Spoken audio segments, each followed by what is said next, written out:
Assalamualaikum warahmatullahi wabarakatuh. Nama saya Ulida Fitri dari ABT8B. Izinkan saya untuk mempresentasikan hasil penelitian saya yang berjudul Pengaruh Perubahan Logo Rebranding Danone terhadap entitas merek Aqua. Mohon kesediaannya untuk mendengarkan presentasi saya. Adapun latar belakang pada penelitian ini yaitu saat ini terdapat lebih dari 500 perusahaan AMDK di Indonesia. Salah satunya adalah Danone Aqua. Dapat dilihat pada nilai Top Brand Index, Aqua menempati peringkat pertama selama 3 tahun berturut-turut, namun pada tahun 2019 memiliki nilai yang paling terendah, yaitu sebesar 61%. Saat ini, sektor industri minuman memiliki reputasi dan citra yang buruk karena dinilai menjadi salah satu penyebab masalah sampah plastik di Indonesia. Saat ini banyak kampanye isu lingkungan yang menyerukan bebas plastik mengakibatkan munculnya stigma negatif. Dapat dilihat pada hasil audit kumparan.com pada tahun 2016, Danone Aqua termasuk dalam 5 daftar merek penghasil sampah plastik di Indonesia, dan berikut juga pada tahun 2017. Dan lagi-lagi pada tahun 2019, Danone masih menjadi dominasi merek penyumbang sampah plastik di Indonesia.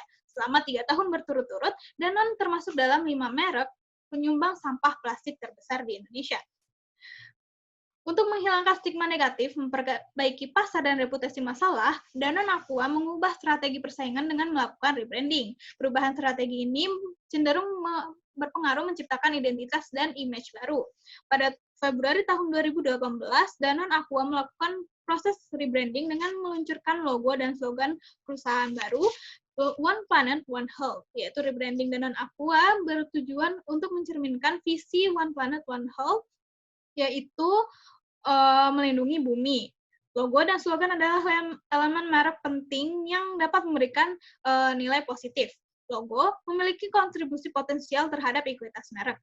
Ekuitas merek tersendiri adalah nilai tambah pada suatu produk atau layanan pada konsumen. Adapun identifikasi masalah pada penelitian ini yaitu apa saja perubahan logo rebranding yang dilakukan Danone Aqua, apakah dengan melakukan rebranding melalui perubahan logo Danone mampu meningkatkan ekuitas merek Aqua, bagaimana pengaruh perubahan logo atau rebranding Danone terhadap ekuitas merek Aqua, dan apa saja peran perubahan logo atau rebranding Danone Aqua terhadap ekuitas merek Aqua. Dan pembatasan masalah pada penelitian ini adalah pengaruh perubahan logo atau rebranding Danone terhadap ekuitas merek Aqua pada konsumen Aqua di Jakarta Pusat pada bulan Maret hingga bulan Juni 2020. Untuk rumusan masalah pada penelitian ini adalah apakah perubahan logo atau rebranding Danone berpengaruh terhadap ekuitas merek Aqua, dan tujuan penelitiannya adalah mengetahui pengaruh perubahan logo Danone terhadap ekuitas merek Aqua. Dan landasan teori pada penelitian ini yaitu menurut Muzalik dan Lamkin, rebranding digunakan untuk menggambarkan 3 peristiwa berbeda, mengubah nama dan istilah, mengubah estetika merek berupa palet warna, bentuk logo, dan lain-lain, dan atau reposisi merek. Dapat dikatakan, rebranding adalah salah satu upaya untuk memperbarui dan mengembangkan sebuah merek menjadi lebih baik.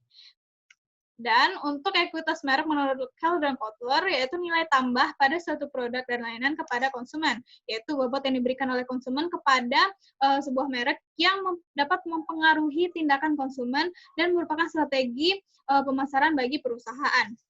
Berikut adalah deskripsi konseptual dari penelitian ini.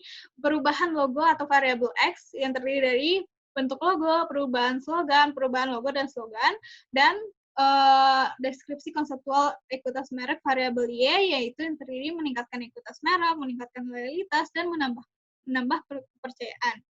Adapun perumusan hipotesis pada penelitian ini yaitu H0, tidak terdapat pengaruh antara variabel perubahan logo atau rebranding Danone terhadap ekuitas merek Aqua. H1, terdapat pengaruh antara variabel perubahan logo atau rebranding Danone terhadap ekuitas merek Aqua.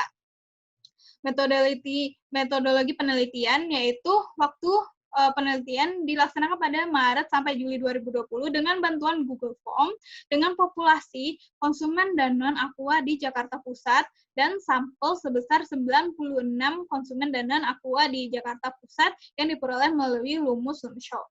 Metode penelitian pada penelitian ini adalah metode kuantitatif dengan pendekatan kausal.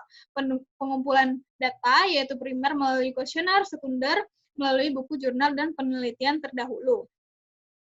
Berikut adalah hasil penelitian saya. Menurut jenis kelamin, responden lebih banyak dari perempuan, namun tidak jauh berbeda dari laki-laki. Hal ini menunjukkan bahwa aqua cocok dikonsumsi bagi perempuan maupun laki-laki. Dan untuk hasil karakteristik responden tempat tinggal, bahwa paling banyak responden berdomisili di Cempaka Putih dan Kemayoran. Dan yang menurut usia, karakteristik responden terbanyak adalah dari usia 21 tahun dan 22 tahun. Hal tersebut berkaitan dengan tingkat mobilitas yang aktif dan dinamis yang cenderung memperhatikan halaman pada sebuah merek.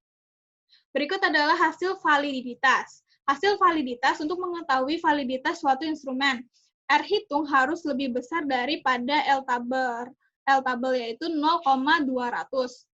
Di mana semua instrumen pada variabel X, R hitungnya lebih besar dari 0,200, begitu juga dengan variabel Y, ekuitas merek, di mana R hitungnya lebih besar daripada R tabel, maka semua instrumen dinyatakan valid. Kemudian ada hasil uji reliabilitas, kuesioner dinilai konsisten atau reliable jika nilai konversi alfanya lebih besar dari 0,60. Pada variabel X, konversi alfa sebesar 0,875 dan pada variabel Y, nilai konversi alfanya sebesar 0,756, berarti semua variabel pada penelitian ini reliable. Kemudian adalah hasil uji normalitas. Hasil signifikansi harus lebih besar daripada 0,05. Di sini diperoleh nilai signifikansi 0,200, yaitu lebih besar dari 0,25. Dan dapat juga dilihat pada grafik histogram dan p-plot, di mana pada grafik p-plot, titik-titik ini mengikuti garis pada grafik, menunjukkan bahwa data berdistribusi secara normal. Kemudian ada uji linearitas, yaitu jika diperoleh nilai signifikansi lebih besar dari 0,05, maka terdapat hubungan linear atau sejalan antara variabel X dan variabel Y. Pada tabel di sini diperoleh bahwa nilai signifikansi yaitu sebesar 0,500 yang lebih besar dari 0,05. Artinya terdapat hubungan antara variabel X dan variabel Y secara linear. Kemudian ada uji regresi linear sederhana, yaitu analisis regresi digunakan untuk menguji seberapa besar pengaruh masing-masing variabel X terhadap variabel Y. Jika nilai signifikansi kurang dari 0,05, maka terdapat pengaruh yang signifikan. Pada tabel tersebut, nilai signifikansi diperoleh kurang dari 0,05 dan diperoleh nilai F hitung lebih besar dari F tabel. Maka model regresi dapat digunakan untuk memprediksi. Kemudian ada koefisien regresi linear sederhana, memperoleh persamaan Y sama dengan 10.147 ditambah 0,853X, maka nilai ekuitas merek adalah 10.147 dengan arah regresi yang positif, yaitu sebesar 0,853. Artinya, diperoleh nilai yang positif setiap penambahan variabel perubahan logo, maka akan meningkatkan ekuitas merek sebesar 0,853. Berikutnya adalah koefisien determinasi. Dapat dilihat pada tabel tersebut, R-square-nya diperoleh 0,632 jika dipresentasikan menjadi 63 besar. Maka ekuitas merek Aqua dipengaruhi oleh perubahan logo atau rebranding dan sebesar 63%. Dan sisanya sebanyak 37% dipengaruhi oleh variabel yang tidak dibahas dalam penelitian ini, seperti nama merek, jingles, dan packaging. Berikut adalah uji T. Uji T digunakan untuk mengetahui pengaruh dari masing-masing variabel dengan membandingkan T hitung dan T tabel. T hitung harus lebih besar dari T tabel dengan signifikansi lebih kecil dari 0,05. Didapatkan pada tabel tersebut nilai T hitung lebih besar daripada T tabel dan nilai signifikansi kurang dari 0,05, artinya perubahan logo berpengaruh pada ekuitas merek, dan H hipotesis 1 diterima dan hipotesis 0 ditolak. Dan berikut adalah pembahasan pada penelitian ini. Variabel perubahan logo atau rebranding terdapat hubungan yang linear terhadap variabel ekuitas merek dengan tingkat signifikansi sebesar lebih kecil dari 0,05.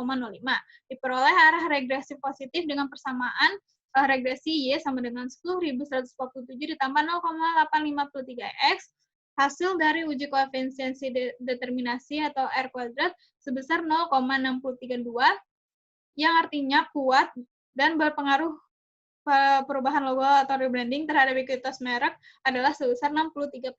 Dan didapatkan hasil signifikansi sebesar kurang dari 0,05 dan nilai T hitung lebih besar dari T tabel. Kesimpulan pada penelitian ini adalah, dari hasil penelitian maka didapatkan bahwa dua indikator dalam perubahan logo atau rebranding adalah yang paling berpengaruh, yaitu perubahan logo dan slogan.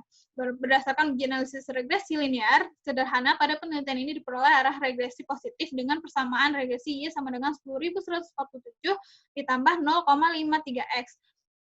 Variabel ekuitas merek akan bertambah 0,853 jika terjadi penambahan satu satuan pada variabel perubahan logo atau rebranding. Hasil penelitian menunjukkan bahwa ekuitas merek dipengaruhi oleh perubahan logo atau rebranding sebesar 63%, kemudian 37% sisanya dipengaruhi oleh variabel lain yang tidak dibahas pada penelitian ini seperti nama merek, singles, dan packaging.